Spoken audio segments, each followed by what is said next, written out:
Hello there everybody, welcome back to another tech tip video. It's that time again. It's time to do that oil change. So it's recommended to do about 100 hours per service, and let me show you what we're going to be working on. We're going to be working on our 2615 horsepower EFI 4-stroke Mercury.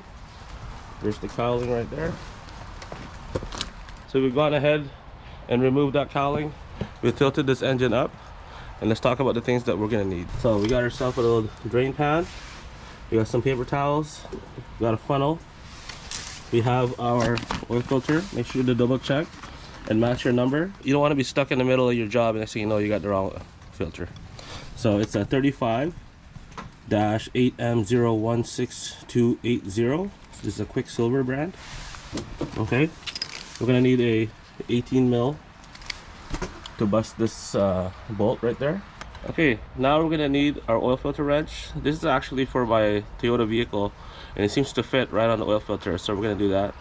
I'm gonna leave a link below where I got this one. I think I got it from Amazon. And we're gonna need about 5 quarts of 25W40 oil, marine oil. So I'm gonna use the leftover of this one and I'm gonna dive into this bottle. Okay. And that's basically all you need. So it's probably only going to take you about 10 minutes maybe. So let's go ahead and get started.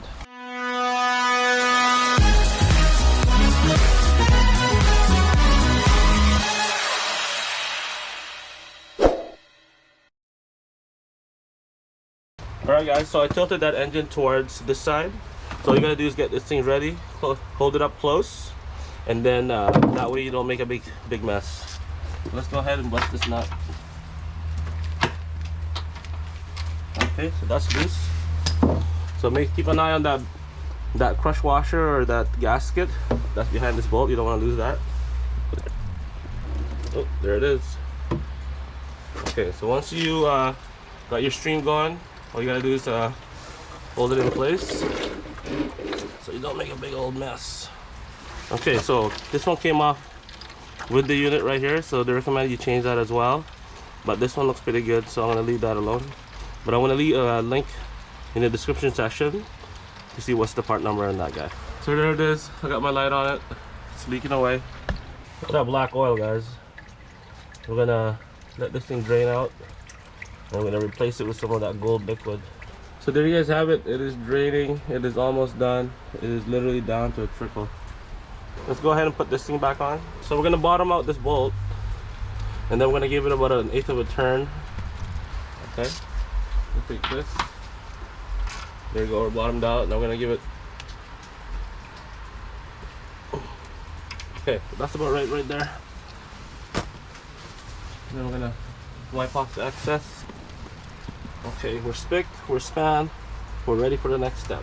We're gonna save this for the sidelines right now, and then we're gonna put this back in that empty jug. Okay, up next we have the oil filter. Let's take some rags, put it under there, get a dry fitting on there. Yep, seems to fit. I believe it's a 34 mil. Okay, let's go ahead and crack that open. There you go, look how easy that comes. That's the whole idea about not over tightening anything, guys. Okay, put that out.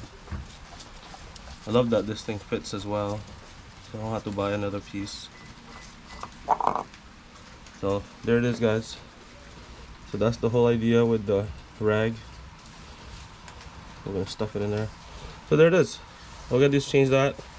Again, the part number is 35-8M0162-830. So let's go ahead and open up our new filter, and then we're gonna give this a quick wipe.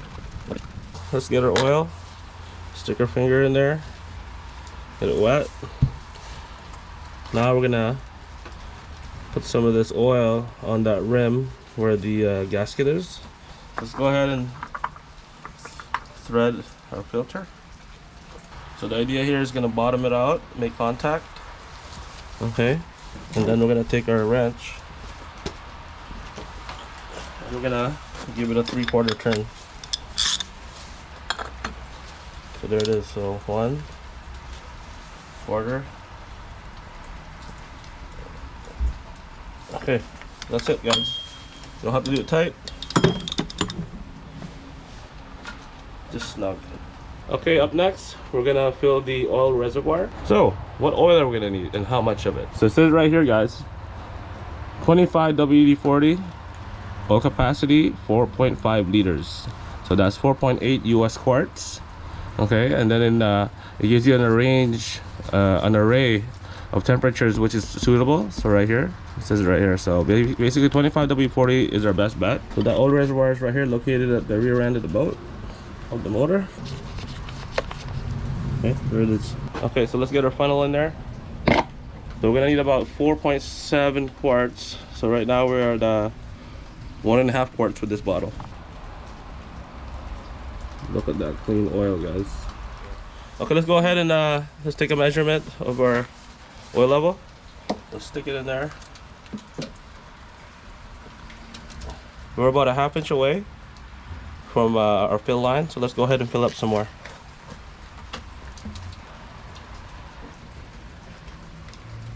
Okay, so let's go double check.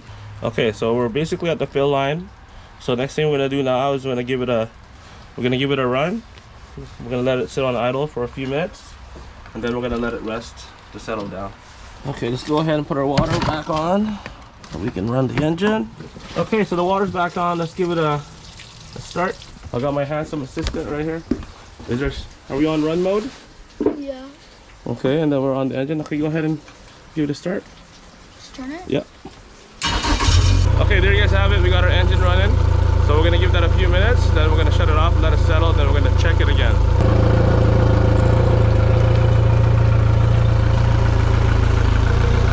Okay guys, we're back. The engine has been warmed up. The oil has been rested for about a few minutes. Let's go check our oil level. So there it is. We're right at the mark. So let's double check it. So wipe off that oil. Get back down there. Yeah, there it is. We're back at the regular level at the top. All right guys, that's it. We're done. There's nothing left to do but to clean up and hit the water. Don't forget to add a little reminder for yourself when you put it in. Maybe fill that logbook, and don't forget to check out my other maintenance videos. But for now, tight lines, happy fishing, happy boating.